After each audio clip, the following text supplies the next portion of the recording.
Good afternoon, everybody. Welcome to our People's Hearing. I want to start off first by saying I am Ernest Culverson with Amnesty International. We want to thank everyone for showing up, bearing and dealing with the extremely cold weather, but coming out for a very important issue. Today we want to have this people's hearing, and it's a rally, it's a support. We don't want to be solemn, it's not a sad occasion. We need you to be involved, we need you to be hyped up, we need you to make noise. We got the TV cameras here. We want the people to make noise and be in support of this audience. So let's give ourselves a round of applause for being here. Let's get loud. Let's shake these walls to make sure the noise that's here is proceeded outside. We got an election coming up. We got a mayoral election coming up, an automatic election coming up. We need to make sure the people's voice is heard in these elections. So give yourselves another round of applause for coming out today.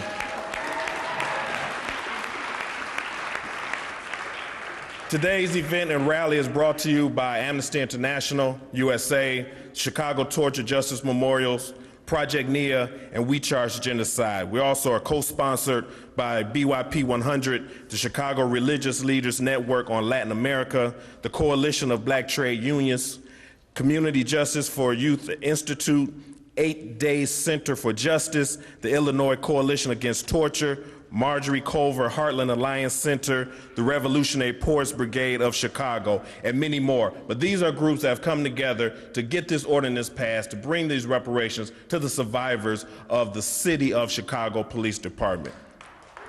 That's right, give it up, give it up, give it up. As you know, real quickly, the Chicago Police Torture Reparation Ordinance is currently in front of the City Council. We're waiting patiently to get this passed. The reparations, and reparations typically is thought of as just money, but this reparation ordinance is more than just a financial compensation. This reparation is a formal apology to the survivors. It creates a commission to administer financial compensation to the survivors. It creates a community center on the south side of Chicago that provides psychological counsel and other services. It provides free enrollment in city colleges to the survivors. It requires the Chicago Public Schools to teach a history lesson about the cases. We can never forget. It requires the city to fund public memorials about the cases, and it also sets aside $20 million in finances to redress, for the redress. The same amount of money that the city has spent in defending Burge and other detectives and the former, there we go. It's the same amount of money that the city has spent in defending Burge and other detectives and former Mayor Richard M. Daley in the Chicago police torture cases. So that's what the reparations is all about. You should have received a little booklet fold out right on reparations. Inside of that, if you unfold it, on one side is the entire reparations ordinance. Read it, understand it, get versed in it, because we need you to also be mouthpieces in your community. We need you to go back to your community, to your homes, to your churches, synagogues, mosques, everywhere, and talk about this reparations. We need the people's voice to start making noise on this reparations. All right, do you agree? Do you agree? So for all of my social media people in the audience, we have trended a couple times in this campaign, but we need to do it one more time today. So if you are on social media, Twitter, Facebook, Instagram, all that good stuff, we want you to use a hashtag today and every day of RomRepNow, hashtag RomRepNow, and also hashtag Have Heart. Today is Valentine's Day. We want Rom to have a heart. We need him to get behind this, support it, and push it through City Council. Just a quick housekeeping piece as well. In the sanctuary, there is no food or drink within the sanctuary, so please do not do that, okay? And so now I want to bring to the stage or to the mic the leader of this house that has welcomed us and led us into this facility to bring it, let the people come out. We want to bring Reverend Wendy Ann Witt to the podium. She is the pastor at the First United Methodist Church here at the Chicago Temple. She is one of 21 religious leaders. We always, talk about and complain about our churches aren't doing the right thing in the community, but she's one of 21 religious leaders who have come out in support of the Reparations Ordinance, and she's now going to welcome us to the House.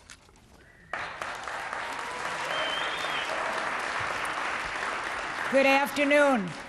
I'm actually one of 3 pastors here at the First United Methodist Church of the Chicago Temple, and on behalf of all 3 pastors, myself, the Reverend Dr. Myron McCoy, and the Reverend David Lagos Fonseca, I welcome you.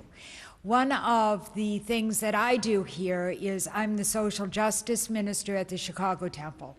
And this ordinance is something that is very important to all the clergy here, and we thank you for your work, for your dedication, for being the voice of the people right across the street from City Hall. So make your voices heard. Know that the Chicago Temple stands in unity and solidarity with you. We're here not just today, but throughout this fight. Thank you.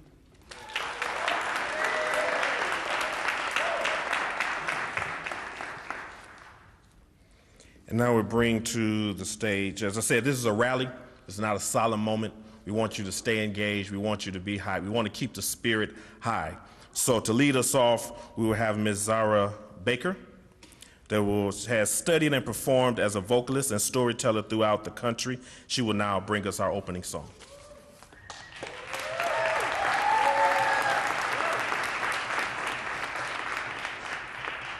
Good morning. Justice is on the main line. Tell her what you want. Oh, justice is on the main line. Tell her what you want. Justice is on the main line. Tell her what you want.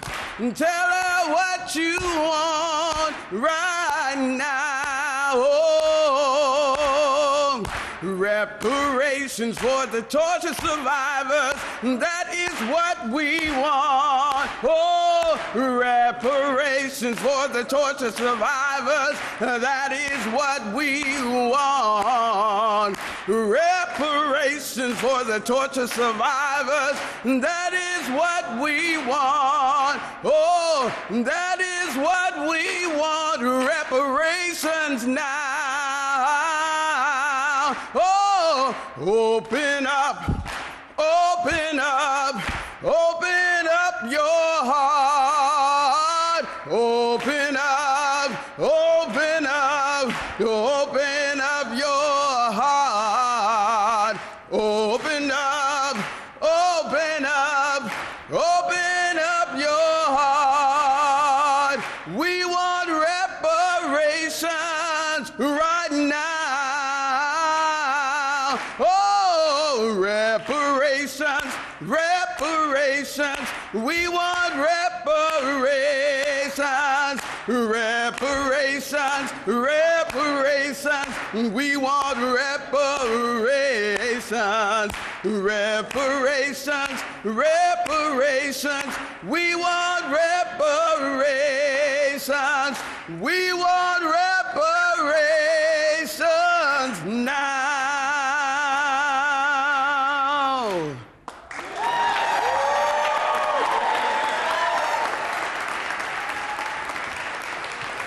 Let's give up a big hand for Zara. Thank you.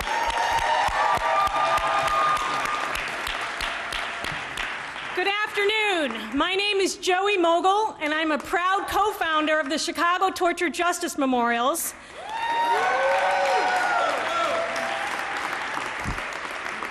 And a partner at the People's Law Office.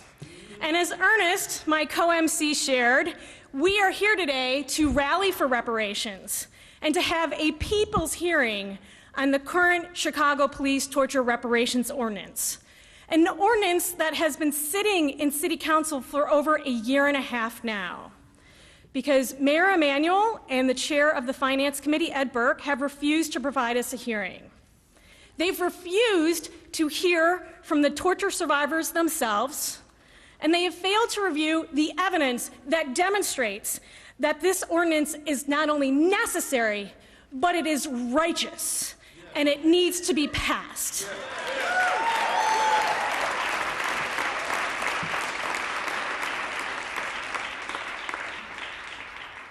We already have over half of the current city council in support of this. 28 aldermen and women have come out in support. But today, we are here to make our case to you, the people. You will hear from torture survivors. You will hear from experts. You will hear from community advocates and activists why this ordinance can, should, and must be passed.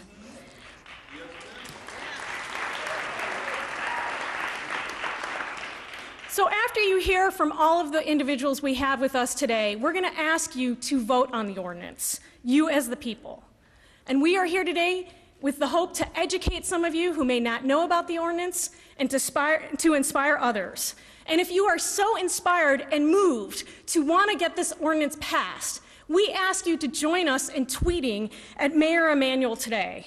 You can reach him at Chicago's Mayor or Rahm Emanuel and ask him, in honor of Valentine's Day, to have a heart and to show some love for the torture survivors.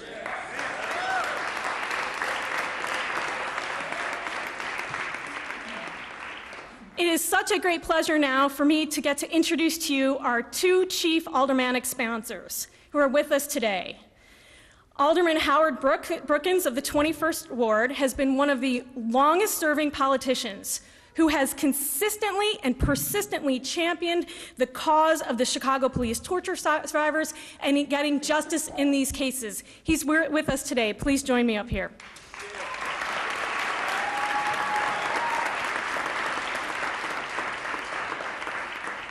And Alderman Joe Moreno of the 1st Ward, a former member of the Campaign to End the Death Penalty, a personal friend to many of the Chicago police torture survivors and their family members. We thank you for your support, we thank you for your leadership, and we're here to ask you to continue that leadership so that we get a hearing in City Council and we get this ordinance passed.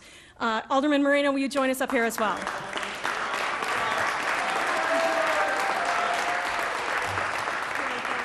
Thank you, Joey. Good afternoon. 12 years ago, when I swore the oath of office, one of my main concerns was fighting for the people who had traditionally been left out of city government, the people who did not have a voice in city government. And a lot of times it was not easy.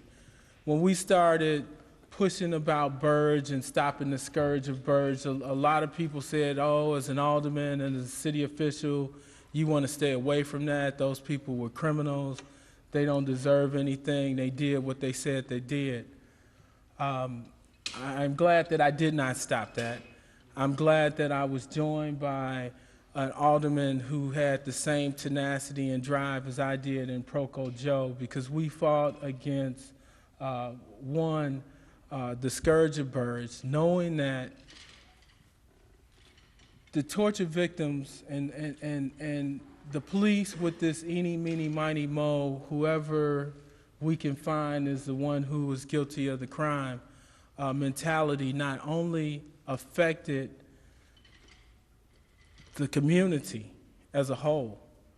It affected the community as a whole because, one, the real person that perpetrated the crime was not caught. Two, it stopped the belief of the community in a system that worked. And so the community stopped working with law enforcement to solve some of these crimes. That is why it is so important that we get this chapter, this sad chapter of the city of Chicago in our history behind us. That is why we have to continue to fight to give reparations to those people who have been significantly affected by this scourge. It's the least that we can do to help these 110 people get some measure of closure in their lives for all of the years that they have spent behind bars. Now, there are many more victims out there. Some people were not charged with capital offenses. Some people were charged and did their time and are still out there suffering. They're not able to get jobs. because they have a felony conviction on their back. Now is the time. Now is the time for change, and I am so pleased to see each and every one of you all out there. I think we are changing the culture of what goes on in this country. When I see our state's attorney, who has been my political nemesis in this fight, say that she is actually going to stand up and do the right thing, I am pleased to see that our country and this county is going in the right direction. So thank each and every one of you all. Continue to stand with us, and we'll continue to fight for you. Thank you.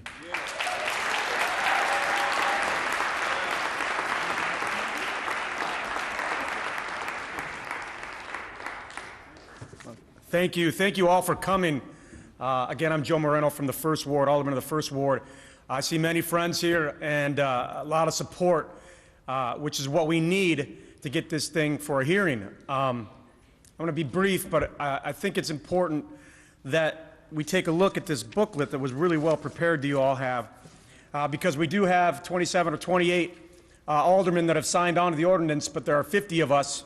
So please take a look at the folks that have not signed on to this, right? And go to their offices, give them a call, make sure that they're heard. Howard and I, Alderman Brookins and I, can talk to our colleagues, but guess what? They listen to the people more, and they should be listening to you. So let's rattle some cages from some city council members that haven't signed on yet.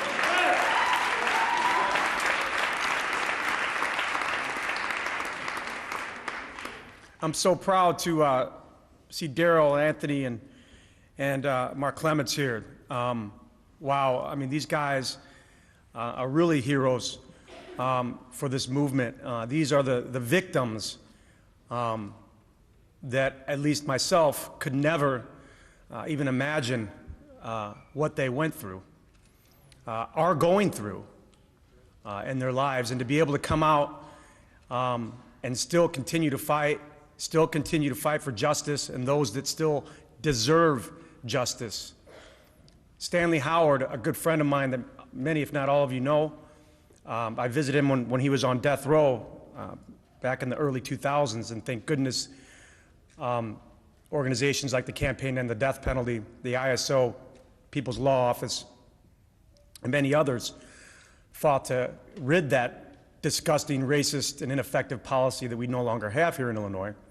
I was proud to play a small part in that. But why that's important, if you remember, when Stanley and the Death Row 10 and others were on death row, and Alderman Brookins touched on it, what did they say when we were out there? They said, you know, we need the death penalty. We can't get rid of the death penalty. And by the way, these guys are guilty, and blah, blah, blah, and why are you wasting time? And all of that atmosphere, right, was out there. And now, because of the determination and the fight from many people in this room and thousands of others, that policy is gone. Unfortunately, Stanley Howard's still in prison, not on death row, a Burge torture victim, like our brothers that we have here. And we have settled some cases at the city. We have put some dollars, but we still have more to go. And when they tell Howard and I, you know, guys, we've settled this, come on, I tell them, come today and talk to Mark and talk to these folks. Talk to, you know, my good friend who passed away is our friend's Darby Tillis. I was able to go down and speak with him in the early 2000s, and Aaron Patterson, to a packed room at the University of Illinois when Governor Ryan pardoned 4 of the Death Row 10 that were tortured by Burge. I was blessed to be able to do that. And I remember when we were going down there, some so-called Democratic friends of mine, big D Democratic friends of mine, said, why are you spending your time on these issues? Did you see what these men were accused of? Did you see the heinous crimes that these men were accused of? Madison Hobley being one of them. And I said, I did. But you have to focus on the word accused, right? Yes, they were accused of some terrible things, but guess what? They're innocent. Now everybody wants to jump on the bandwagon of we see the governor in Pennsylvania now putting a moratorium on the death penalty. That's a good bandwagon to get on. We need him on there. But you here, right? I'll close on this though. Unfortunately, we will probably never get over the scourge of John Burge and his henchmen. But this ordinance is a big step forward. Ask your aldermen that have an X by their name. That means that they're either not supporting it or they haven't made a decision. You ask them, you tell them that you're working with me, and you ask them why these men, hundreds of men, don't deserve justice, that were tortured systematically by employees of the Chicago Police Department and John Burge. And you get it. I want to hear their answer. I want to hear their answer on why they don't deserve the justice that they deserve. Thank you very much.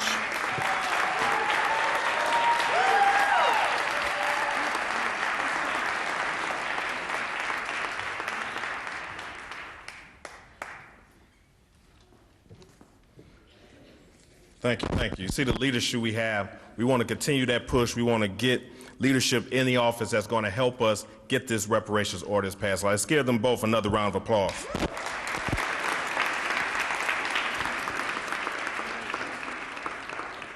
And so all of the candidates, mayoral candidates, were invited out today to speak to you, the people, in regards to their support. Some are here, some are not. I'm just saying. And so I want to introduce one that is here and bring to the stage Mr. William Doc Walls, who has been a longtime supporter of the Chicago police torture survivors. Doc Walls.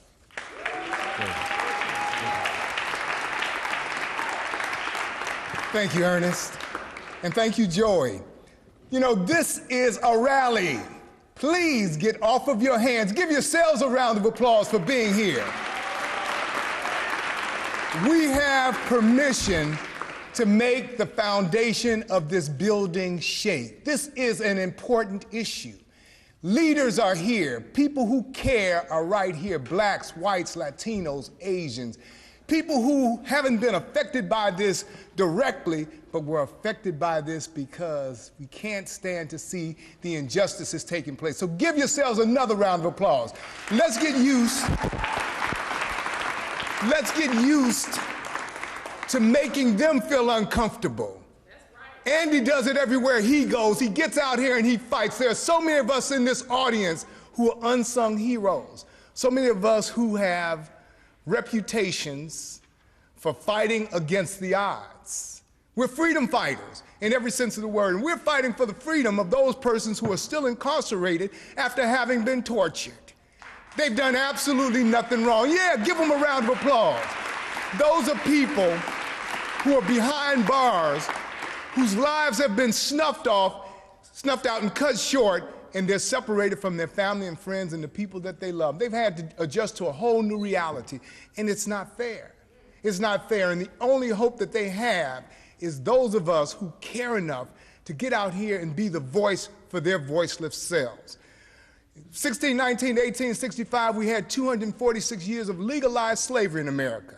It took the Underground Railroad, a civil war, the suspension of the Constitution, the Emancipation Proclamation, and 2 constitutional amendments to finally end that shamefully brutal institutions. And blacks were powerless to end slavery. Alone, we couldn't have done that. It took right-thinking whites and abolitionists and people coming together to say enough is enough, this institution must go down. We have to do the exact same thing regarding an issue like this. It takes all of us. Yes, we're here in great numbers, but we know people who are within our sphere of influence who can help us even more. Ladies and gentlemen, this is a fight that has to be waged. John Burge was just released from prison, and you have torture victims who are still languishing in prison. That's unfair. So we have to make it clear that we're not going to stand for that. We're going to insist, when I'm mayor of the city of Chicago, that this ordinance is passed, that every alderman sign on to it. We want a unanimous Chicago. We want people who are committed to making a difference, but also letting those torture victims know that we love them and we care about them, especially on a day like today. Give them a round of applause. To those torture victims who are here today, we thank you for having the courage. We thank you for never giving up, even during those lonely days when you didn't hear about the fight that was going on in the streets. We were out here trying to free you. We were out here trying to bring justice to a situation that must and demands justice. The citizens of the city of Chicago are paying the cost. Every time we have to compensate someone for the injustices, the citizens pay the bill. That's money taken away from programs that could be beneficial to our youth, to our communities in general. So not only does it hurt inside, it hurts us economically. It pushes us back. Ladies and gentlemen, this is a rally. Feel free to rally, feel free to scream, feel free to shout. Come with your unadulterated pain and let that go. We want to let those persons know who are still behind bars that the fight is still in us, that this is not just some generic exercise, that we are committed to their freedom and to the success of this mission. And I thank you so very much, Joey and Ernest, for just a few minutes to share with this lovely audience. Let's get justice.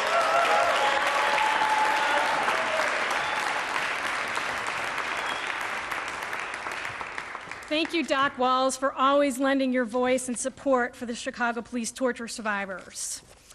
As Ernest said, we have invited all the mayoral candidates to join with us today. Unfortunately, not all of them could make it. Ms. Chuy Garcia is unable to be here with us, but he had the very good sense to send Prexy Nesbitt on his behalf.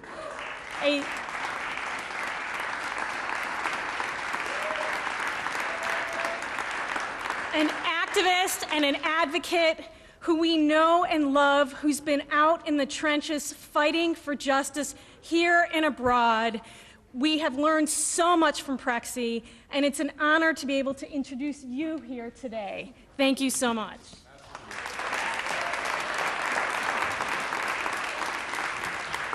Joey, Ernest, thank you very much. Aldermen and other elected officials, dear friends and colleagues and comrades in this audience, and above all, I greet especially all of the torture survivors and their families and friends that are present. I'm not really a speaker. I've done a little in my lifetime, but I'm not a speaker. But Brother Chuy, who I support wholeheartedly, asked me if I would take his request that I represent him and send to you his profound regrets to not be with you at this memorial and at this rally. As Doc Walls said, it is a rally. And y'all, we need to have more rallies in this day and age. So please, please, follow up with what Doc Walls said and make this a rally. Chuy supports the call for reparations. He wants to have hearings, but he wants to have hearings for one reason: to make the ordinance even more powerful, to make it stronger, and to assure that people get the amounts that will represent a serious taking of an effect of the damages that they have suffered by the perpetrator of brutality and the world's biggest liar, John Burge. But I think, and it's important that I share this with you, because I'm a West Sider. I was born and raised on the West Side. I remember Fillmore Street, and as far as I can see, there's a direct line between the old Fillmore station and people like Gloves Davis right on through to John Burge. There's a continuity, a continuum there. And so this is not just about giving money or reparations, it's about sending a powerful and public apology to all those that have been impacted by the scourge of torture and brutality and callousness that has long characterized policing in the city of Chicago. This is what Chuy asked me to tell you. A mind lie.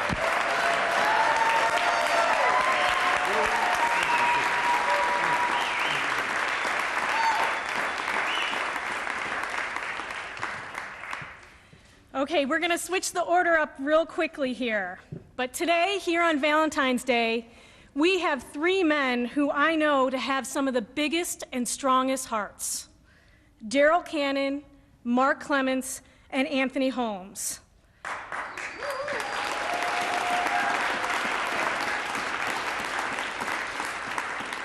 They should become household names. They are 3 of the Chicago police torture survivors who not only survived the torture they were subjected to, but the Illinois Department of Corrections. And it's such an honor right now to have the opportunity to invite one of them up with us today. That's Daryl Cannon.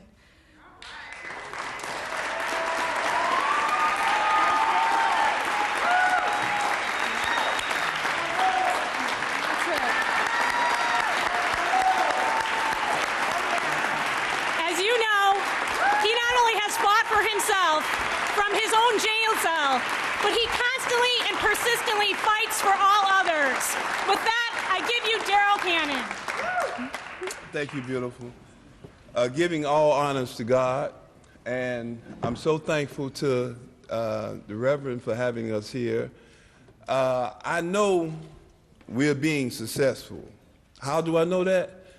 Because anytime a distinguished Reverend, such as Reverend Hatch, who is from the West Side, invites a South Sider to his church to speak about the atrocities that happened not only to me, but to others who are still in prison and to some who are here on the streets, to the distinguished aldermen who have stood up. You know, it was a time that politicians ran on a platform, get tough on crime, lock them up. If they didn't do it this time, they did something last time. So the scales are balanced out, but that's not true. Here in the United States, we have a democracy, and in this democracy, we say that you're innocent until proven guilty. We have not had a measure of justice rendered unto black people here in Chicago, Illinois. When we ask for reparations, we're not asking for anything that has not been did before.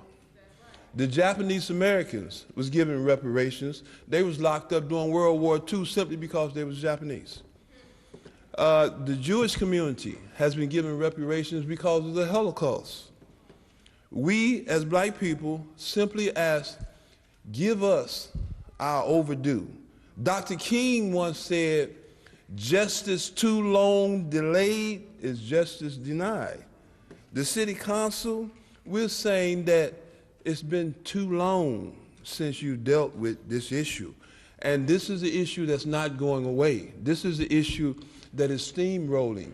All these beautiful people here, we have a rainbow of color here. You know, no one is sitting strictly on that side or this side. Instead, we're mixed in together. That is called people power. People power is significant because people power can, in fact, change things that need to be changed. And to all the distinguished people and to all of us little people who continue to fight daily for this cause, I say thank you. Those who are still in prison say thank you. Anthony say thank you. And again, reparations is something that is within reach. We need a building on the south side of Chicago dedicated to the atrocities that happened with us. A building where people can come in and it's plush, it's beautiful, where they can see all the exhibits. The same way in the Jewish Holocaust, you can go to the different places and see buildings and you can see the hell that they went through. Well, we need for people to know the hell that we've went through. And for all the politicians, we're saying, don't just read about us, see us, talk to us. You know, once upon a time, I was considered to be one of the most worst persons on the face of the earth. I've been home now out of prison well over 5 years, and the only encounter I've had with the police department was a traffic ticket. And I was at fault then because I like speeding. Truly, since I've been home, I've shown where I'm coming from. I work for Ceasefire, and they gave me the most dangerous beat on the south side of Chicago, Woodlawn. And within a year's time, I turned Woodlawn around as supervisor. We had not a single fatality during my reign. Commander Evans told the superintendent that ceasefire was no longer needed in Woodlawn, and the mayor did not reinstate the grant. Now, as some of us know, the same Evans that did that was transferred to the west side, and he committed some atrocities over there, and now he's going to court. So once again, don't believe the hype about those who are in prison or those of us who are on the streets do not deserve reparations, because it's a lie. If I can come home and be a productive citizen, Anthony can come home, Mark Clemens can come home, if we can all come home and be productive citizens, then that dispels the myth. All of you are extremely beautiful. All of you, please stay with us. Please tell your friends about us. Let us steamroll. Let the mayor know that, look, you cannot do without us, and we need you. Aldermen that haven't signed on, you don't notice. Thank you.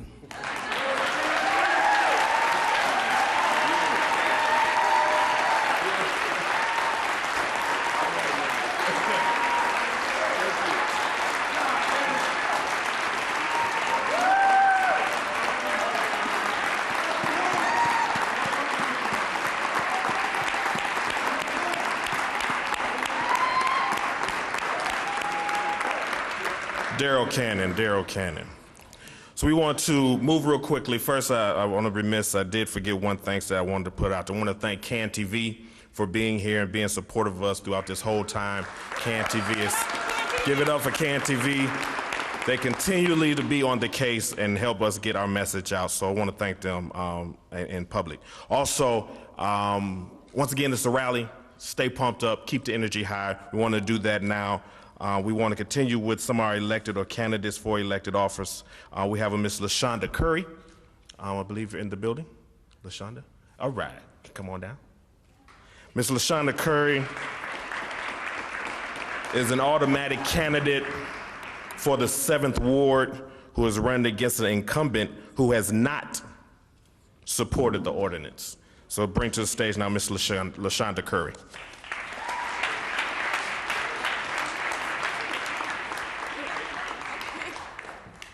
Good afternoon, everyone.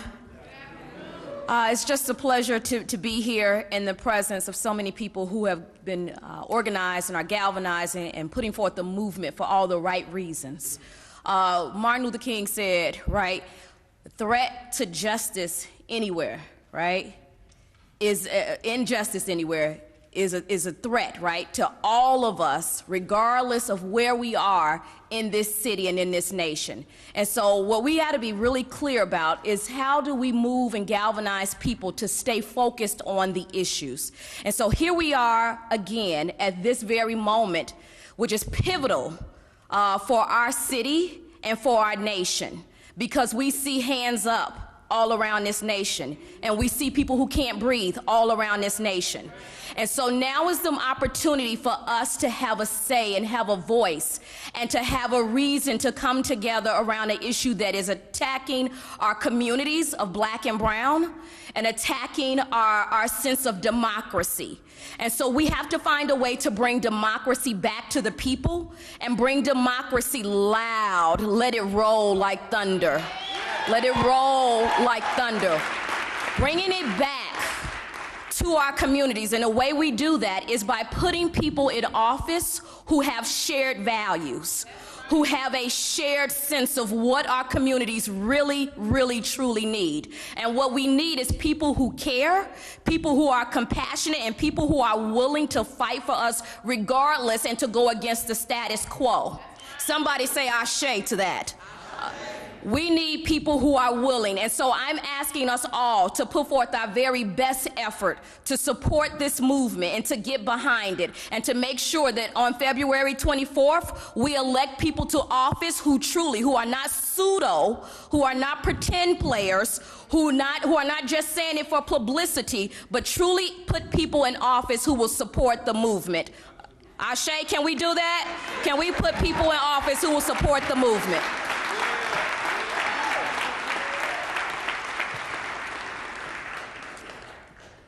Thank you, Ms. Curry. So we're pleased to have with us today 4 poets from the Revolutionary Poets Brigade of Chicago. And right now I want to welcome to the stage Frankie M. Mitchell. Hey. All right. Let's give it up for Frankie Mitchell.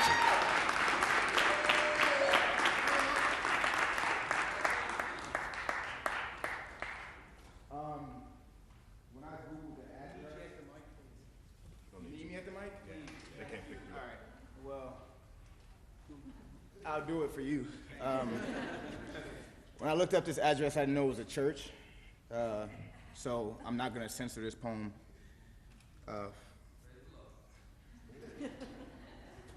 I might be high right now. I might be high right now.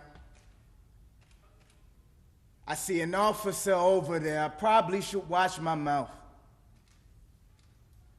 See, I only run from you because you fired off a round. And now I'm shot, don't know what to do. Put my knees on the ground. And they told me to stay calm about it. Told me write another poem about it. Told me make another song about it. They said just go out and perform. They tell his mom to stay strong about it.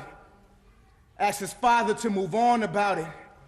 And ask the people what we want about it. So ask the people what we want. Just admit you fucking wrong about it. Yeah. Admit you fucking wrong about it.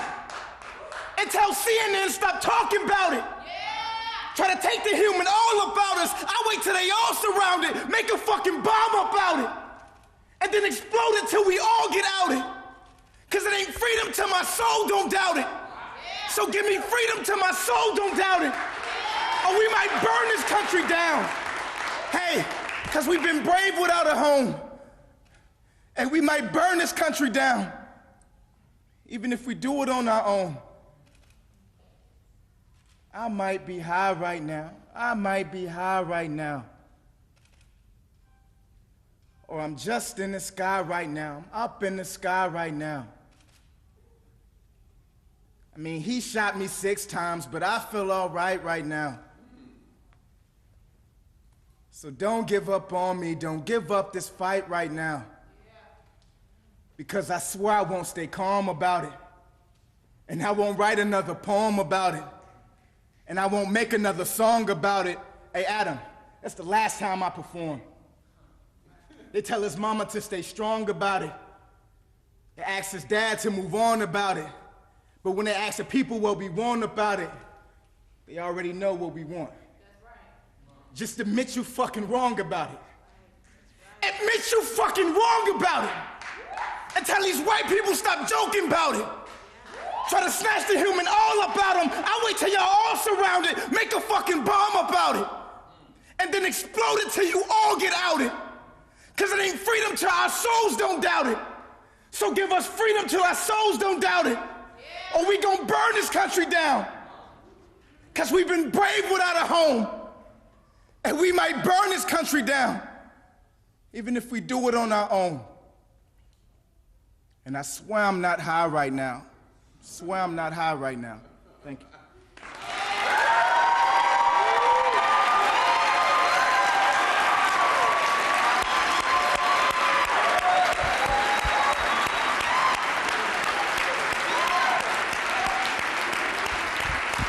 Let's give another round of applause for Frankie Mitchell.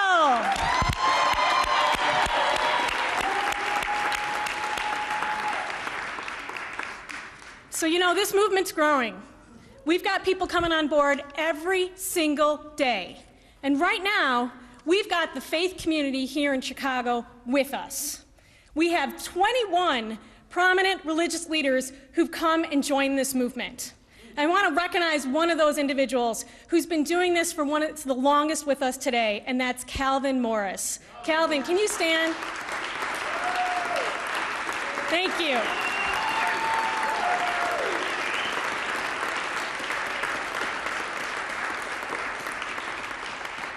Calvin's the former director of the Community Renewal Society, and he was a co-chair of the Justice Coalition, and for years, and not even years, decades, has done work on behalf of the Chicago police torture survivors and the case for justice. Thank you, Calvin.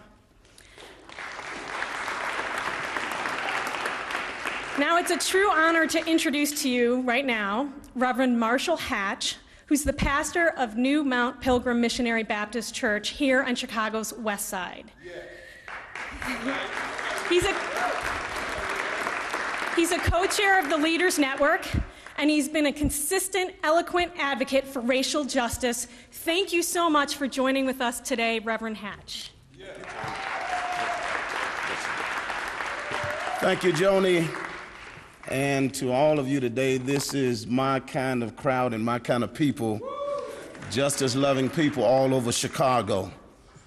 And as has been shared, this is what many call a propitious moment, in that just in the last few months, all of us have seen the Spirit of God move in the I Can't Breathe movement and in the Black Lives Matter movement, and ultimately the All Lives Matter movement. But what these movements suggest is that now all of the nation knows, all of us know, of the very real disparities in the treatment of by the police of minorities and black people and the poor.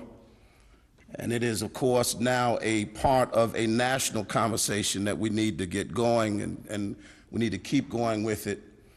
In fact, the challenge of how we are policed in America is a topic really that has emerged out of this movement all over the country. Whether or not the police really are engaged in the business of public safety, or are they engaged in the business of social control? And so now Chicago has an opportunity literally to lead the nation. I love these T-shirts that the young people have on with the stars of Chicago, and then that one last star. It's now time to add the Star of Justice to the flag of Chicago.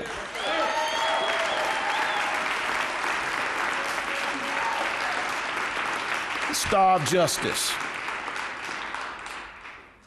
Just today, and it would only be poetry for John Burge to be released from his mere 54 months for perjury on Valentine's Day. But here we are in Chicago, out with the polar vortex blowing on us, saying we may be cold on the outside, but we got warm hearts for justice in Chicago on the inside. It's now time to challenge the mayor to do the right thing. We've heard from political leaders, and I think it's absolutely incredible that 28 aldermen so far, meaning the majority of the city council, have signed on to this ordinance for reparations. And so it's time for Mayor Emanuel to do the right thing and lend his voice for justice. We spent 20 million tax dollars defending a criminal with a badge. $20 million of our parking fees, of our red light camera fines, to defend a criminal with a badge. The reality is that we have an opportunity again to lead the nation. We cannot move on until justice is done for these victims, and they are for us a symbol of who we want to be and who we declare that we are not a people who will tolerate official injustice, torture on the grounds of the Chicago Police Department, paid for our taxpaying dollars. We're a better city than that. We're a better nation than that. And now is the time for us to right this wrong. Not just for Darrell Cannon, not just for not victims, but survivors of this torture, not just for them, but for us. Because as just been shared, Dr. King once said that injustice anywhere is a threat to justice everywhere. Well, I'm through, but when I see people like Orlando Redikoff and Dr. Calvin Morris, I know that I can't sit down until I at least do about a minute and a half of preaching. Those of us who preach the gospel of Jesus Christ, and I looked around this beautiful church, what we're really talking about is that we know when we look at the gospel, we know that the possibility of what the state can do, how wrong the state can do. In fact, the scourging and crucifixion of Christ is the same kind of scourge of Burge. It is, we know what the state is capable of when it runs amok. and when some people, I think that they are above the law and above the justice of God. But this is a day that we call for justice, that we want our reputation back. And so $20 million for this ordinance is a small price to pay for justice, a small price to pay for the counseling that they need, a small price to pay for the compensation they deserve, a small price to pay for a memorial that will testify never again will we tolerate this kind of injustice. Let me be through. But there was a prophet once who asked, what does the Lord require? What does God want? God is not interested in how big our budgets are, whether our bulls or our bears win, but God wants justice to roll down like waters and righteousness like a mighty stream. God bless you in heaven smile.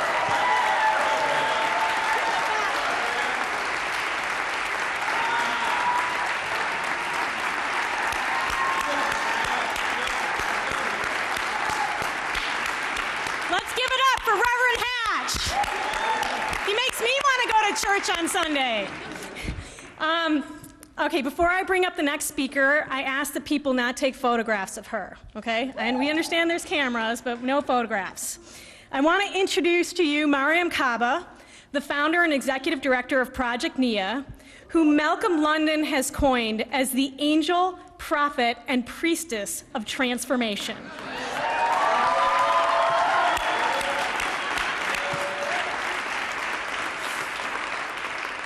She is the Beyonce of academia,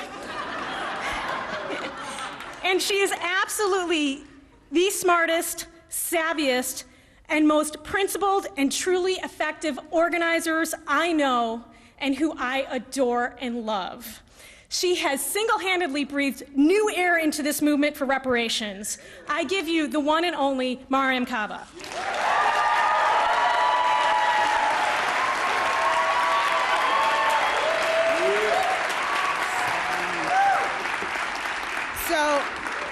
Sorry. I told Joey that I'm going to kill her because this is not me. I hate this. I'm like the Karl Rove of social justice. I like to be behind the scenes. So I just want to first say, that I'm really happy to see so many people out here today in support of the torture survivors, their families, and also really in support of ourselves. I gave a talk yesterday to law students, and I asked them how many of them had heard of John Burge. And out of a group of nearly 50 people, only 10 raised their hands.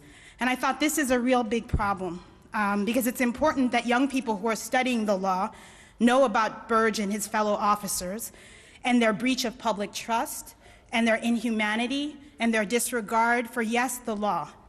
And it's been 43 years since John Burge began torturing African-American people in Area 2 Police Headquarters, and I'm 43 years old, so it's been the span of my lifetime. And it's past time that the survivors of this violence are compensated for the harm. My goddaughter recently asked me a question about why I thought it was important that this reparations ordinance be passed, and I gave a number of reasons having to do with fairness and restitution and decency and morality and more. But above all, really, I told her that it would be one way to concretize the meanings of the term Black Lives Matter. As a political philosopher named Joy James has said, Black lives matter because we make them matter. Insisting that Black people who are tortured by the state be compensated for this harm is one way that we can make Black lives matter. And since the system wants Black people dead, living and struggle is resistance. And for me, the Reparations Ordinance is a memorial to the living. It's its own love story on this Valentine's Day, because the ordinance's stubborn insistence that people, no matter what they have done, should be compensated for torture is a little earthquake. It shakes up and reconfigures the normalization of punishment. And to say that the state needs to formally apologize for harm done is important too.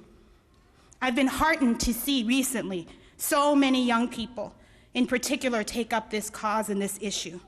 And many of the people who've been supporters of the Burge torture survivors are older by virtue of the prolonged nature of this struggle. And I hope to see many more young people organizing, taking this issue, and moving it forward, because the Reparations Ordinance is an abolitionist document. It's a vision for what we can and should be doing for people. So the fight really needs the creativity, it needs the ideas and the energy of the young. We obviously also need older people like me to participate. We need everyone to win. It feels really urgent to me that we win this struggle, because people who basically have survived Burge's torture are getting on in age, and the sense that the clock is ticking is palpable to me. And today, Burge, or yesterday, was officially released from house arrest, and that's fine. He's offered no apology, that's not fine. He's shown no remorse, that's also not fine. He will also get to keep his police pension, which is also not fine. And the mayor has a chance to show his support for this reparations ordinance, and we're urging that he and the city council do just that, and that they offer a hearing to this ordinance and then they'll vote. And until then, we're going to continue to fight and demand for reparations in this moment, to demand reparations now.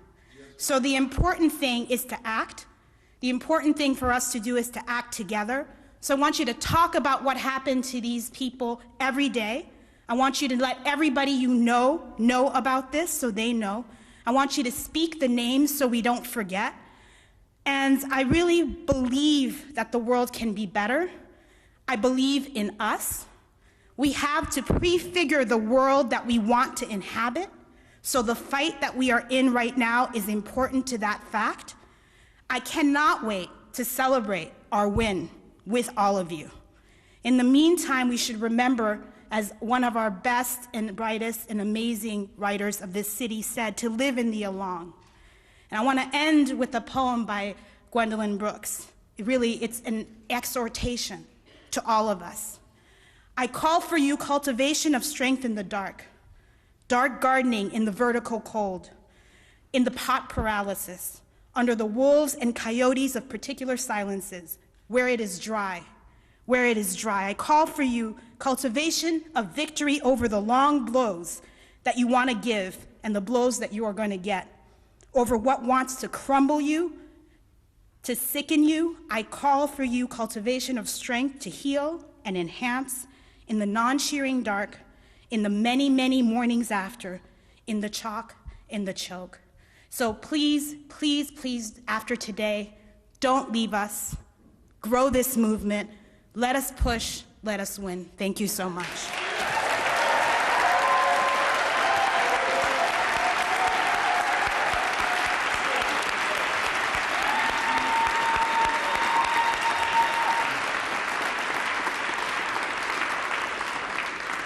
For you that didn't know her, now you do.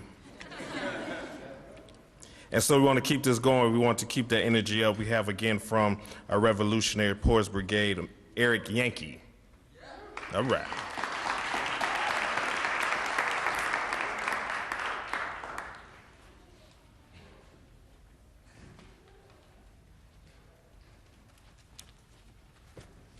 Hello, everyone.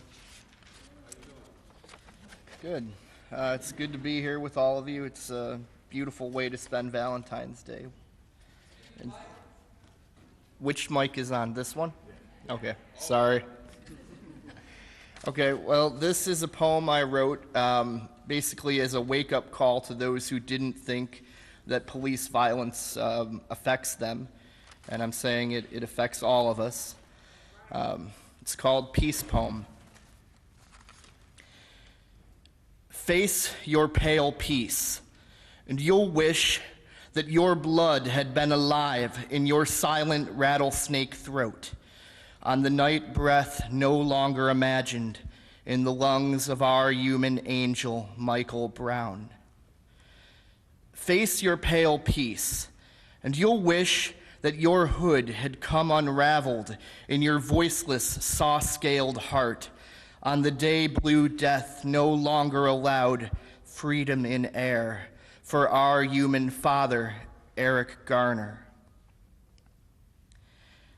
Face your pale peace, and you'll wish that your good had risen up in your reticent, flat-headed feet on the night the police no longer respected the mourning of the mother of our human son, Deshaun Pittman.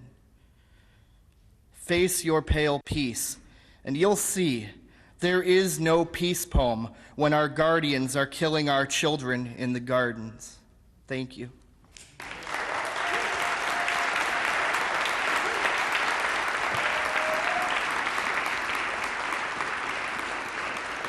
Thank you, Eric. As Joya spoke earlier, we have a good group of the survivors that are here that's been working with us, and we've taken lead from and worked with and got to know very intensely. There's one brother I'm about to bring up I met at a rally a few years ago. We were rallying around the Troy Davis execution in Georgia, and we got to know each other and been good friends since then. And he just got on me today that I didn't send him this contact. I was supposed to send him down in Texas.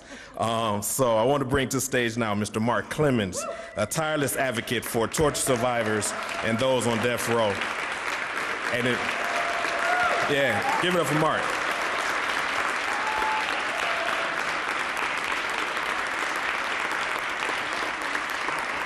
And immediately following him will be Flint Taylor and Anthony Holmes as well, so be prepared. What do reparation look like? Reparation should look like men and women having an opportunity to survive. Unfortunately, the city of Chicago has sadly let us down. How did they let us down? Well, me being a 16-year-old kid locked inside of an interrogation room, called nigger boy, having my genitals grabbed and squeezed, beat in my body to confess to a crime that literally kept me inside of a prison for 28 years of a natural life sentence. Why should the city of Chicago be held accountable? The city of Chicago hired John Burge. The city of Chicago covered up for John Burge. The city of Chicago are the ones that have scarred over 110, some say 175, some say 200 men. However, what I do know is that a great majority of these men still languish inside of our prisons. Rob Emanuel, he apologized for the torture. You can apologize to me 1,000,000 times. That's not gonna pay my rent. That's not gonna pay for no health care. That's not going to pay for the 28 years that I lost with my child.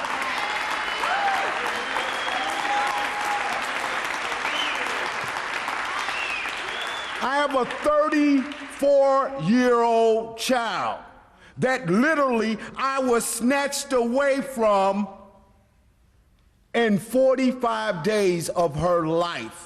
The next time that I literally was able to touch her in society, she was 28 years old. The same amount of time that I spent locked up inside of a prison. In closing, what I will say is that each and every person inside of this room must understand what justice looks like. If we have two scales and one scale is down and the other is raised, then somewhere there is injustice. John Burge getting out, and I heard someone say, well, that really don't matter. It does matter to me. It matters to me because I know personally, much as 100 men that still languish inside of prisons, can't get a hearing on its claim of torture, can't get appropriate legal representation, and these men deserve justice.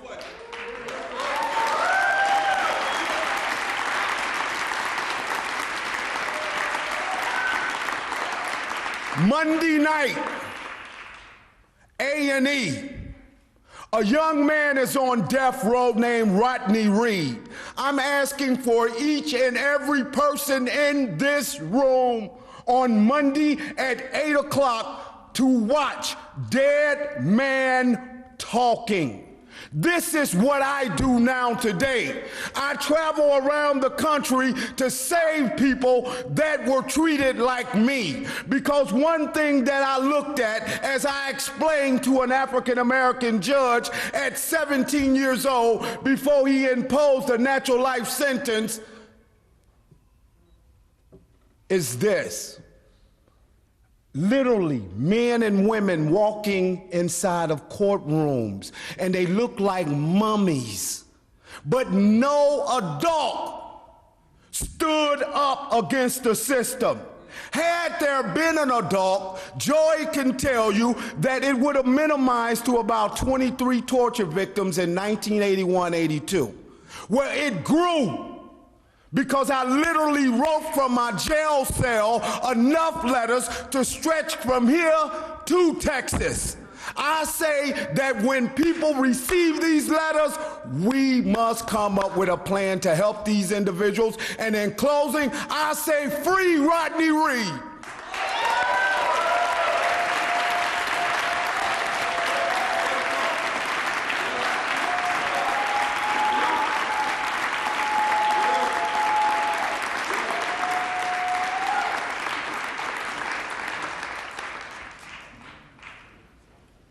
Mark Clemens. So next we'll bring to the podium my man Flint and Anthony.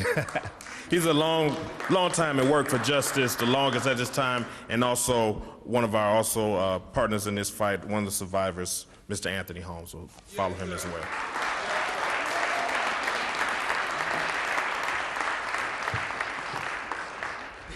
Thank you. It's great to be here with all of you. It's great to be here with all of the survivors of torture who have told their stories under great pain. The word atrocity, the word torture has been used, the word systemic, and we see it flashing on the screen, but these men suffered it. They suffered electric shock. They suffered bags being put over their head. They suffered guns being put in their mouths. They suffered their genitals being attacked. They suffered the racism that was inherent in all of this torture. We must all remember that as we go forward to get reparations. This past Monday, I went to Tampa, Florida. I had a court order. The court order was to depose John Burge. I sat across from a table with John Burge. He had just gotten out of prison. 3 or 4 days later, he was to come off of house arrest. I gave him another chance. I asked him, did you participate in a systematic pattern of torture and abuse at Area 2? And he sent an answer. He sent an answer loud and clear, not only to me, not only to these men, these torture survivors, but also to all of you. His answer was, I take my Fifth Amendment because it might incriminate me if I answer. That's his apology.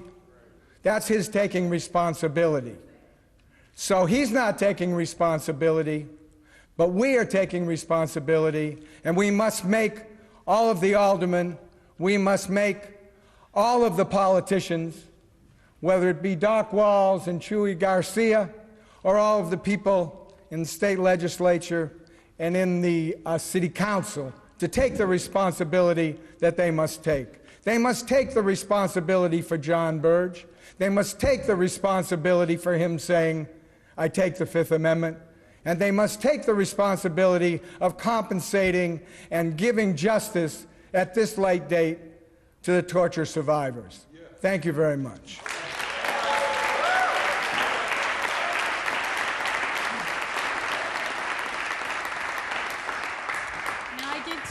Anthony Holmes, one of John Burge's one of the first individuals John Burge tortured. I want to thank y'all for being here today and for us being able to come to speak to y'all. I'm gonna make my spin count. Hey. It's hard for me to speak on this. You know, it's been years, but it's still hard. And like many of us, DC can speak better for all of us. I can only speak for what I feel, and I know everybody else feel it too, that was tortured by Burge. You'll never know the torture and the pain and the sorrow that we went through. The times you thought you was alive and hoping for somebody to come and help you, but nobody come. You'll never think that, you know, the police would do that to you. You know, they say, you're a big guy, you can handle that. Can't nobody handle no torture. Can't nobody handle no plastic bags over your head, no electric shocks, being choked out, left for dead. You think you're dead, you know, when they bring you back and you realize you're still in the same room where you was at all the time. But I'm only gonna say this. It's hard to speak on this because when you don't do something and they get you for it, that hurts. When you do something, they don't get you, okay, fine. If you come to me and bust me for something I did, I ain't got no problem with that. But to say I did something that I didn't do, and there's nobody to help me to prove that I didn't do it, for all the years I did, and 30-some years I did in jail, the family members that mine that died, and like everybody else, you know, we lost. But through this here, enjoying them, you know, pushing it, and y'all helping us, maybe we can get some kind of solitude from it. Because there's so much pain still in us. You know, and people say, well, you know, I wanted to hurt Burge. It's like all of us did. But the point is, if we hurt Burge, they're gonna say we just like they thought we was. And we ain't that. We human beings just like everybody else. And we paid a price that should nobody have to pay for something you didn't do. So with that, I close. I thank y'all, and I pray that y'all keep on supporting us and stand with us. Thank you.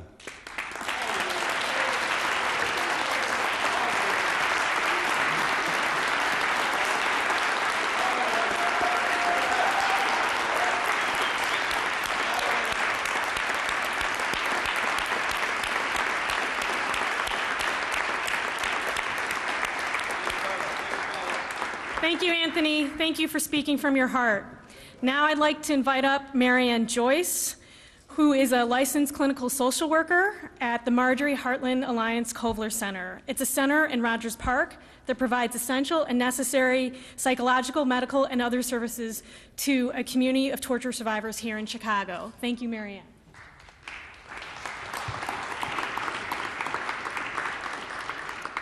Thank you and good afternoon. It's such an honor to participate in this rally this afternoon. As Joey said, I'm from the Heartland Alliance Marjorie Kovler Center, and we've been welcoming, collaborating with, and treating torture survivors of state-sanctioned torture since 1987. We've been helping survivors of torture from all corners of the globe who benefit from treatment and support. We see people get better all the time.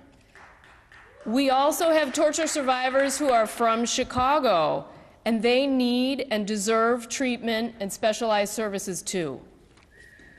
Our center in Rogers Park and our staff and volunteers invite people into a safe space where they're listened to, respected, not judged, and offered treatment to ease their physical and psychological pain. At the Kovler Center, we reassure survivors that whatever kind of distressing symptoms they experience, it's a normal response to a completely abnormal experience that no human being should ever have to go through. Torture is planned and strategic. Torture aims to humiliate, so the effects are felt for a long time. Torture's effects are felt, in fact, for a lifetime. Survivors have taught us that the most distressing and long-lasting effects of torture are psychological. Torture does cause pain to the body, but most of all, it gets under your skin, inside your head, and changes how we see ourselves. Many survivors remain socially isolated by fear and shame, and that's wrong.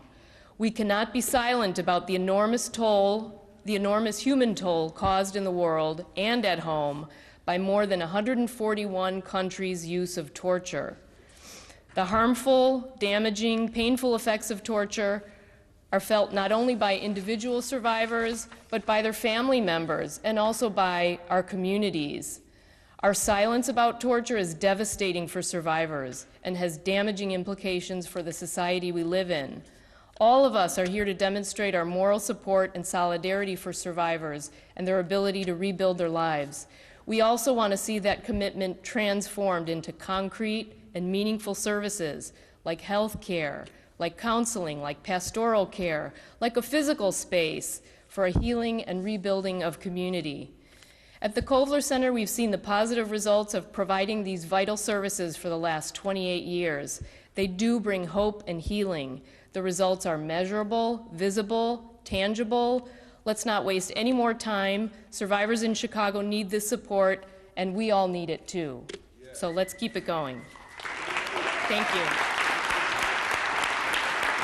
Thank you. So, as many of you know, one aspect of the bill is about creating essentially a Kovler Center on the south side of Chicago. Because the reality is the Kovler Center receives financial money. They receive federal money in order to treat torture survivors. But the federal money is only to treat torture survivors who've been tortured outside the United States. Because our country fails to recognize that law enforcement officers engage in torture here in the United States, and it mostly affects Black and brown people.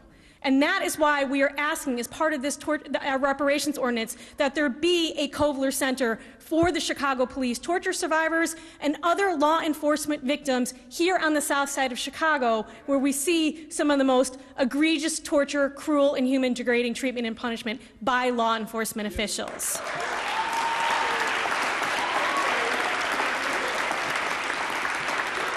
So we're coming close to a close, but I want to pick up the energy a little bit. So I want to do a chant, and I'd ask you to join with me. When I say reparations, you say now. Reparations? Now. Reparations? Now. All right. Yesterday. And while we have Malcolm London in the house, I want to do a chant of his that I learned from him. Who do you serve? Who do you protect? Who you torture, we won't forget. Who do you serve? Who do you protect? Who you torture, we won't forget. Who do you serve? Who do you protect? Who you torture, we won't forget. Thank you.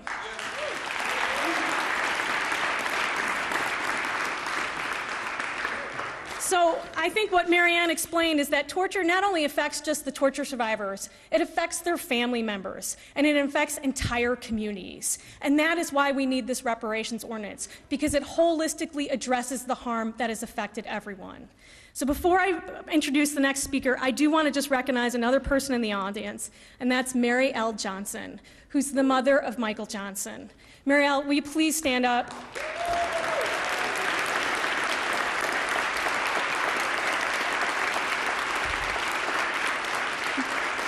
Mary L. Johnson has not only fought and struggled on behalf of her son, Michael Johnson, a Burge torture survivor, but she has fought and struggled on behalf of so many on death row and who are incarcerated in the United States. She used to make monthly visits to those on death row to be with them, to support them, and to struggle with them. We love you, we support you, and we are so honored that you are part of this movement. Thank you, Mary L. Johnson.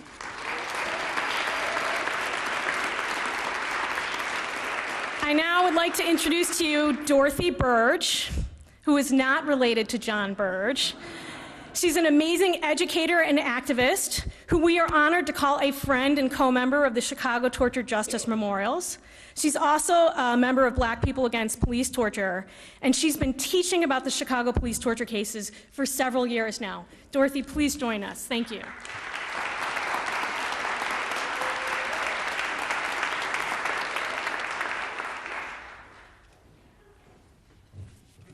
Hi. First, I want to say that I've taught about the John Burge case for 22 years now. I work at a place where students come from 14 different small liberal arts colleges to Chicago for 15 weeks to learn about issues of social justice and human rights.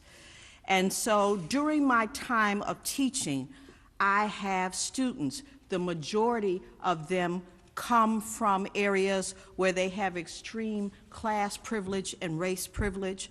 And when they come to Chicago, they have never heard of John Burge, and many of them do not believe that police abuse exists, And they certainly don't believe that police abuse is as big an issue as I want to make it out to be.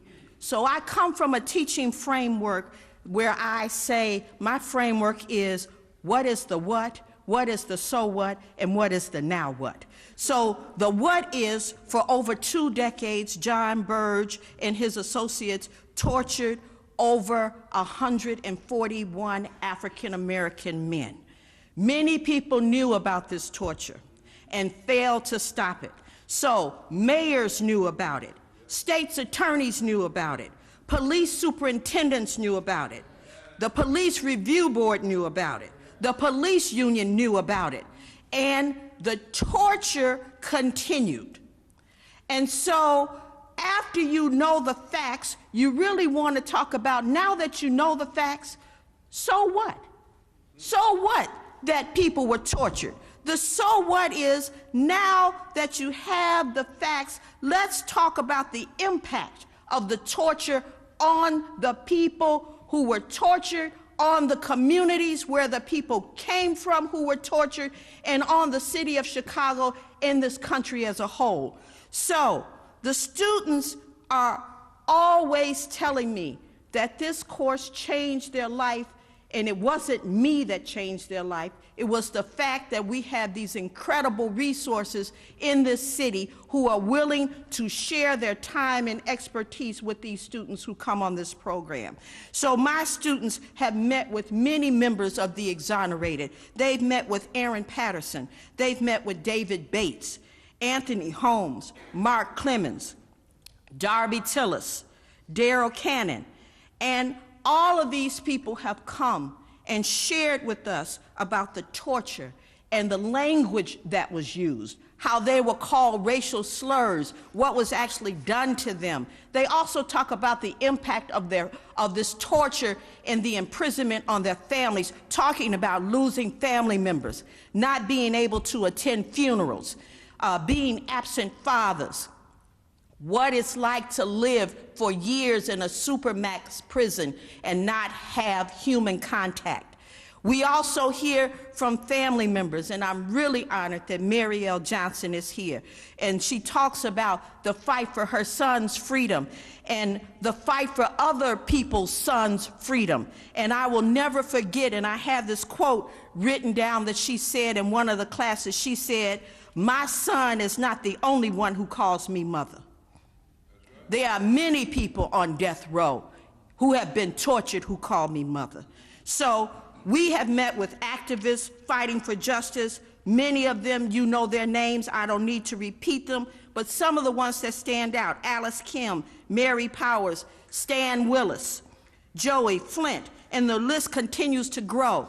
And all I really want to say is that now that you know, now what are you gonna do? What you're gonna do is, I tell my students, use the skills and talents that you have to make social change, to use what you have, everything that you have. Go home, talk to your friends about it, do teach-ins about it, come to rallies, get involved in movements, do something, because we want reparations and we want them now. Thank you.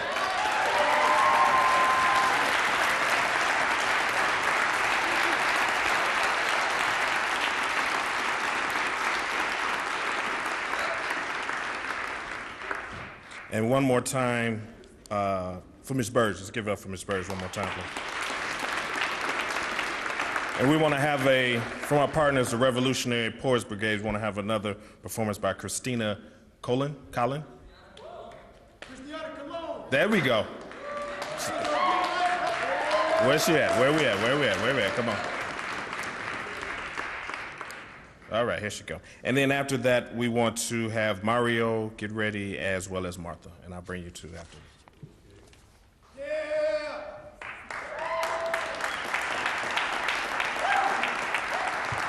no power like the power of the people, because the power of the people don't stop. Ain't no power like the power of the people, because the power of the people don't stop. What's up, y'all? I'm Christiana Colon. How you feeling? Good.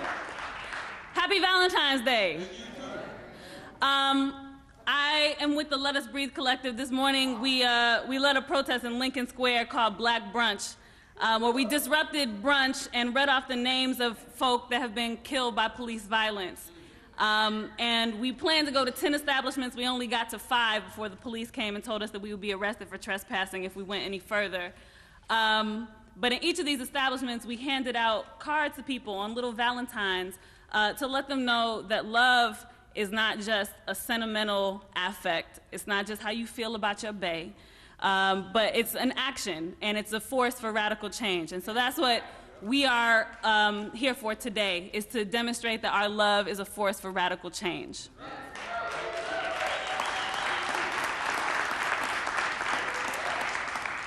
So if you guys will, in that spirit, if you feel comfortable closing your eyes for a moment and visualize a world without police.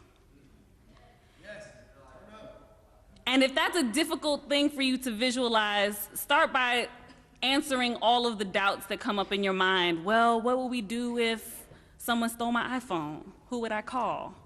What would I do if someone was beating me up? Who would I call? What do I do if there's a crazy person standing in front of my house? Who do I call? How do we answer those questions?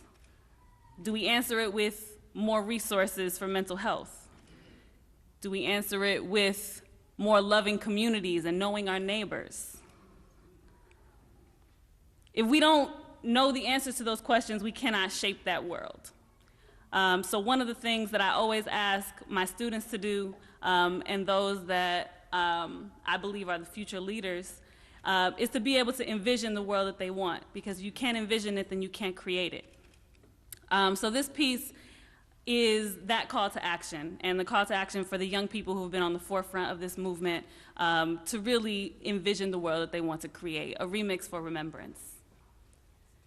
This is for the boys whose bedrooms are in the basement, who press creases into jeans, who carve their names in pavement, for the girls whose names are ancient, ancestry is sacred, the Aztec and the Mayan gods Abuela used to pray with.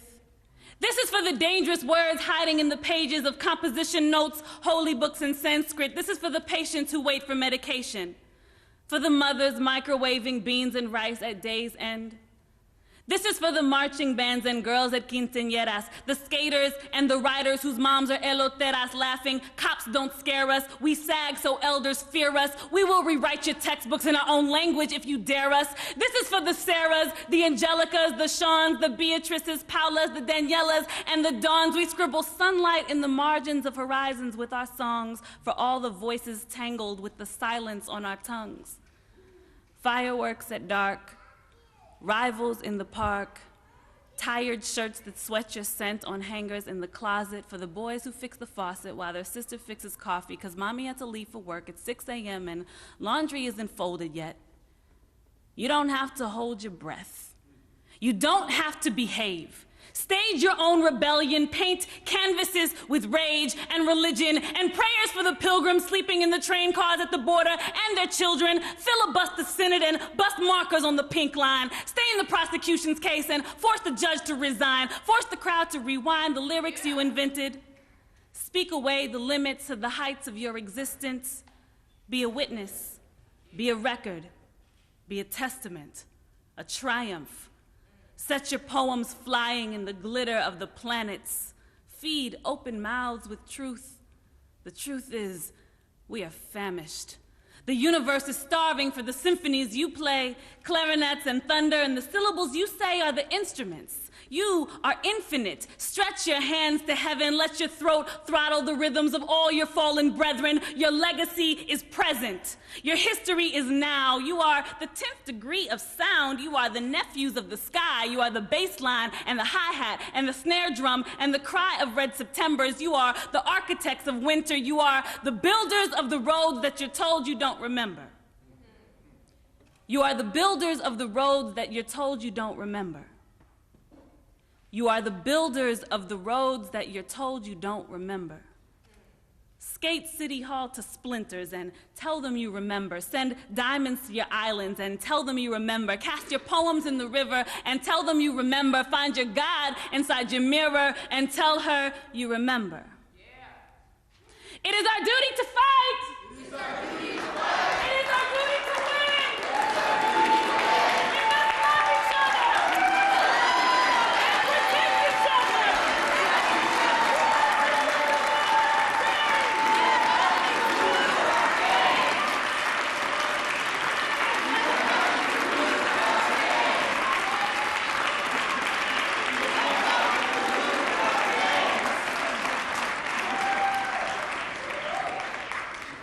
All right. We're just gonna hold you a few more minutes. We got to be out of here by 3 o'clock, so we got a few more speakers, and then we have the vote coming up. So please hold on. Just want to give a heads up to our speakers that's coming up. We need to be out of the facility by 3.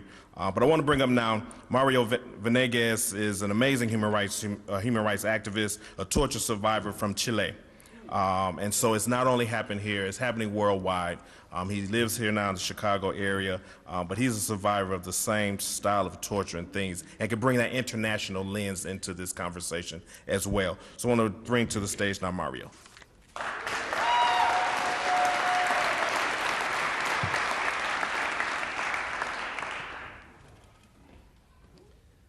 Thank you for letting me share a few comments with you in this big audience, which I never thought when I was being tortured and trying to recover.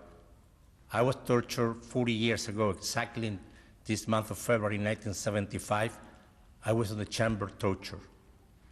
I survived. I am not a victim, I'm a survivor. And this is the word that we have to have. And if it's not for the help of the Kovler Center, I wouldn't be here, because they have been able to help me and trying to recover. So that's important, that we need a mental health center for the survivors here in Chicago. I'm a scientist, but mainly I am a human rights activist. And I work here in Chicago with many organizations that ask me to bring their support to this event. The Illinois Coalition Against Torture, the Illinois School of the Americas Watch, the Chicago Coalition to Shut Down Guantanamo, the CRLN, Chicago Religious Leadership Network in Latin America, and Amnesty International Group 50 here in Evanston, which I work with all these organizations in the Chicago area. When I was saying that 40 years ago, I never thought that I was going one day being here in the United States, in Chicago, and having to talk about reparations. We in Chile, after long fight, the survivors, our relatives, our families, and human rights organizations achieved this. And we have reparation for the survivors in Chile. And we have a very comprehensive reparation. It's not just money. It's everything what we have in the same ordinance that you have been reading, and we are fighting for that to be approved. And with respect of the reparation, just one point in money, which is compensation. It's unbelievable that here the Chicago City Council is not able to approve this with only $20 million that we are asking. Only in Chile, a very poor country compared to the United States. In 1 year, the government is spending $30 million for survivors, just in compensation, money-wise. You have to understand that there's more than that. It's health benefit, dental benefit, mental health, education, housing, etc. So what we are asking here in Chicago, it's very simple, very things that are possible to be achieved. It's a fair thing that we're doing. It's justice for the survivors and for the relative, for the family. It's not just the survivors. So for me, it's so difficult to understand that a government, like here in Chicago, hasn't been able to approve this ordinance in terms of giving money is almost nothing. And I feel so ashamed to be a citizen of the United States now that is not able to approve this for the survivors. We have to fight for this. The compensation is nothing. In terms of the memorials that we also have in our ordinance, it's so important to have these memorials that we are trying to get one here in Chicago for the survivor and the family. Because the memorials allow us not to forget. The memorials will send a message to the society, to the city of Chicago, but in general, to every single person coming to visit Chicago. In Chile, we have a memorial of one of the concentration camps where I was tortured. And we have even people coming like touristic way to Chile, and the government brings them over to see this concentration camp, which was a torture center, that now is called the Park for Peace. We should have something like this in Chicago. Why not? And they are denying us to have that. I would like to talk so many aspects about the comparison of Chile and Argentina, probably, and other countries that we have survivors after being tortured. The Commission of Truth, for instance, which we should have one here in the United States. We should have one here in Chicago to investigate and come with the resolution and conclusion. Who are the responsible for all this? And they have to pay for this. Not just revenge, just justice. They have to pay for what they have done. Memorials. Okay, so I just want to end up with something very simple, but I would like you to participate. When I say people, you will respond power. People! Power! People! Power! People! Power! Finally, what we, 40 years ago, were shouting in the street in Chile, El pueblo unido jamás será vencido in Spanish. So in English, the people united will never be defeated. The people united will never be defeated. The people united will never be defeated and will achieve what we are looking for, what we are fighting for. Thank you.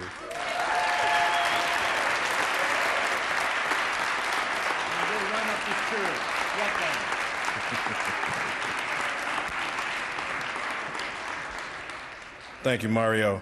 Now we have Martha Biondi, a professor of African American Studies and History at Northwestern University and also a member of CTJM and the author of critically acclaimed book, The Black Revolution on Campus.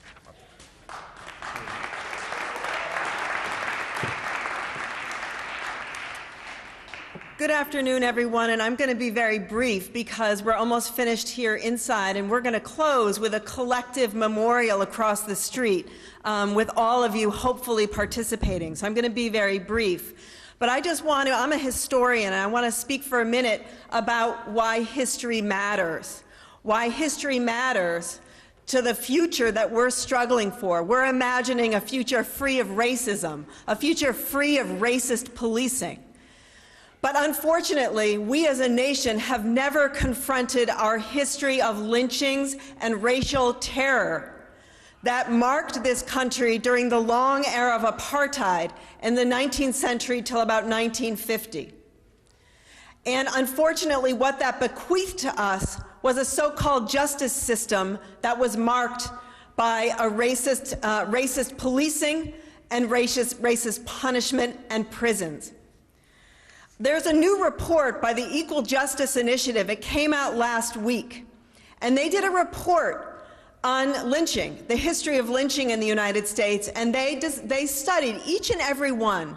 They have documented over 4,000, which is 700 more than historians had heretofore recognized. And one of their big conclusions is that we have one of the painful aspects of this history is that we have never faced this. We have never memorialized any of them. There are statues to Confederate soldiers across the South. There's not a single memorial to any of these human souls that were lost to this wave of lynching. And not a single white person was ever arrested or convicted for the lynching of a black person. This was a reign of terror with impunity. We have to ask ourselves, is that what we want in our own society? Is that the kind of society we want to bequeath to our children? We must demand reparations for this period of police torture that we endured in Chicago. And that's why preserving and acknowledging that history and calling for memorials is a vital part of our ordinance. We want an archive in commemoration of this history to be included in the community center that we're calling for on the South Side, and we insist upon memorials, and we insist upon inclusion of this history in the public school curriculum in the city of Chicago. So please, call your elected officials, call your aldermen, call the mayor, and tell them that history matters, that we're not going to leave to our children what was left to us, this unacknowledged history of terrorism. We must say no more, never again. Please, justice matters. Thank you. Thank you, Martha. All right, now I've saved the best for last. It's a treat to introduce Paige Maydew, one of the most inspiring organizers and activists, who is co-leading one of the most sensational grassroots intergenerational efforts the city of Chicago has ever seen, with We Charge Genocide.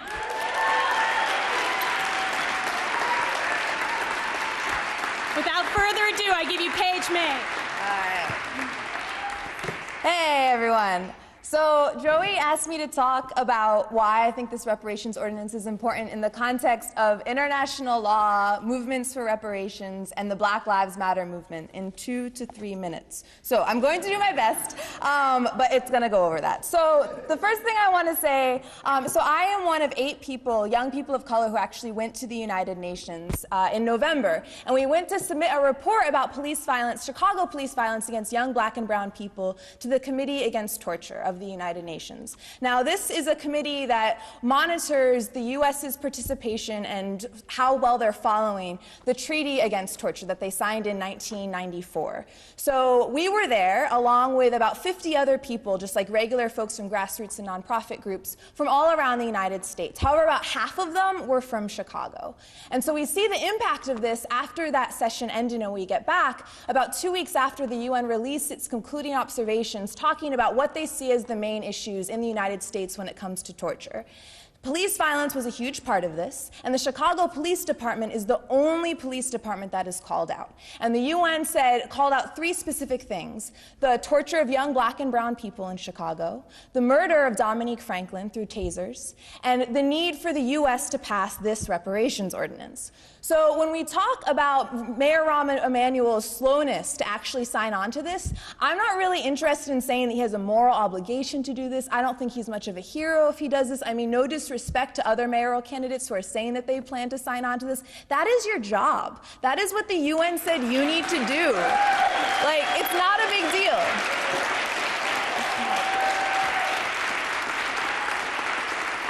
So I know that the U.S. Department of they were there. The Department of Justice was there. Department of Homeland Security. All these folks. The government knows about us. It's a sham that we have to even be here. This is what the government is supposed to be doing. So that's the last thing I'm going to say to Rahm. The rest I want to say is really just to us, like to the folks in the room. And this is about what I think is at stake with this reparations ordinance. So we're in this moment, or this movement, right, of Black Lives Matter. And people all around the country, and all around the world even, are asserting that Black Lives Matter and that police violence needs to end. And I think that what is so important about this ordinance is that so often I'm hearing people say, like, what is it that you actually want? Like, what is it that you all are, like, protesting for? And I think this is a very specific moment of us moving from protest into politics, right, into specific demands, into something from protest into justice. And I think that what's amazing about this ordinance is that it doesn't say that justice looks like someone goes to jail, right? It says justice looks like you tell the truth and you apologize. It's justice looks like you teach about this in schools, you build memorials, you build mental health services, you allow families and survivors of torture to go to college for free. That is what justice looks like when you actually ask the victims what you think it looks like. And that's really important. I'm almost done. Okay, it also says something about the fact that sometimes money isn't enough, right? And this is something even the UN said, that when you do what John Burge and all these police officers have done to people, when you lock folks in solitary confinement, you do something to human dignity that a check isn't going to fix, right? But this is a place to start, that ultimately truth and reparations are also about healing. And I think that's really important.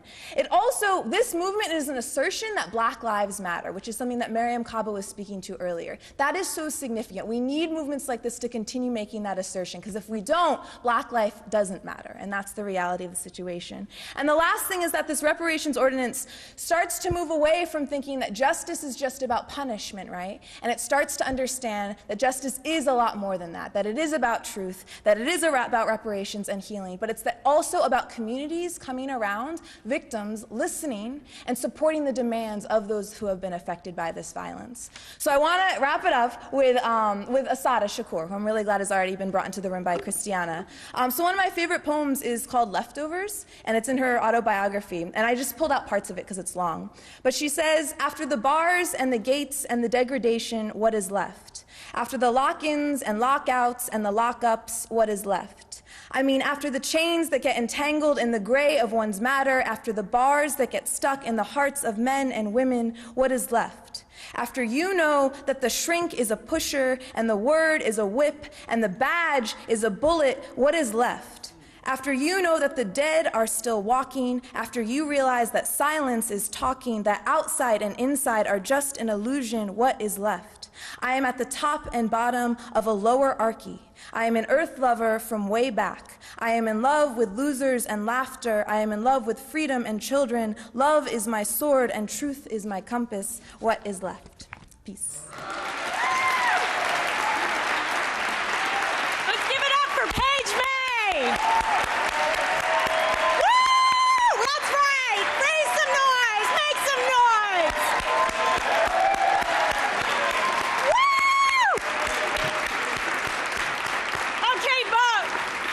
We just learned of a new mayoral candidate, Dan Fine, from the Socialist Workers' Party. He's here, and he's willing to talk to you after this rally, okay?